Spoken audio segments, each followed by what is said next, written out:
భారతదేశంలోనే ఎత్తైన మీనార్ అయిన కుతుబ్ మీనార్ కంటే దాదాపు 7 రెట్లు ఎత్తైన జలపాతాన్ని చూడటం ఎలా ఉంటుందో మీరు ఎప్పుడైనా చూసారా? అదే టుడుమా జలపాతం.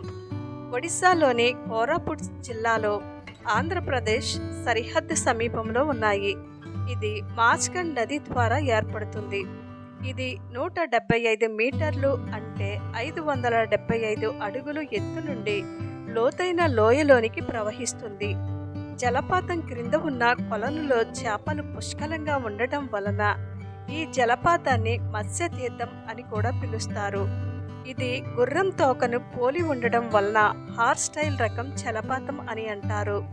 డుడుమా జలపాతాన్ని స్థానిక ప్రజలు మరియు హిందువులు పవిత్రంగా భావిస్తారు. వారు దీనిని పార్వతీ రూపం అయిన డుడుమా దేవత నివాసం అని నమ్ముతారు. దీని పూర్తి వీడియో కావాలి అంటే లింక్ డిస్క్రిప్షన్లో ఉంటుంది, తప్పకుండా చూడండి.